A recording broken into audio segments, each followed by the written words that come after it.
네, 코로나19 소식입니다. 어제 하루 신규 확진자 수가 다시 50명대로 늘었습니다.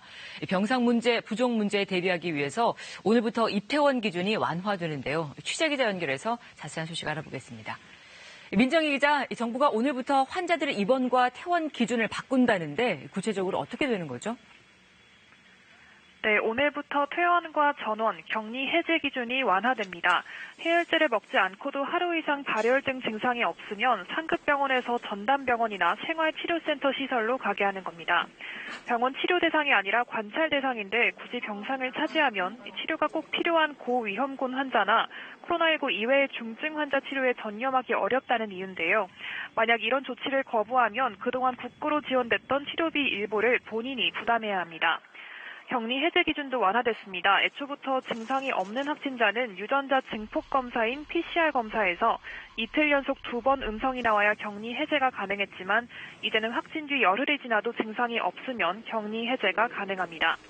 증상이 있었던 사람이라도 발병일을 기준으로 열흘이 지날 때까지 지켜본 뒤 연속으로 최소 3일 동안 해열제 없이 증상이 나아지면 마찬가지로 격리 해제 대상이 됩니다.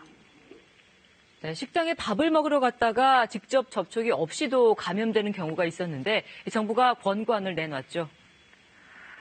네, 그렇습니다. 음식점에서 감염 사례가 잇따르자 정부는 아예 식사 시간을 2부제로 나누자고 권고했습니다. 애초에 식당에 사람들이 한꺼번에 몰리지 않게 하자는 건데요. 이 부분은 특히 개별 사업장에서 도와줘야 가능할 것으로 보입니다. 정부는 식당들을 5개 영업을 하거나 음식 배달, 포장 주문을 하도록 권장했습니다. 테이블마다 칸막이를 설치하거나 1인 테이블을 확대 설치하도록 유도하기로 했습니다. 한편 곧 여름 휴가철인데요. 코로나19가 전국적으로 확산하는 것을 막기 위해 공무원부터 휴가를 나눠 가기로 했습니다. 일단 휴가 기간을 9월 18일까지 12주로 확대하고 휴가를 쓸 때도 주 단위로 나눠서 쓰기로 했습니다. 정부는 민간 기업에서도 이런 방향에 동참해 줄 것을 요청했습니다. 지금까지 사회부에서 KBS 뉴스 민정입니다.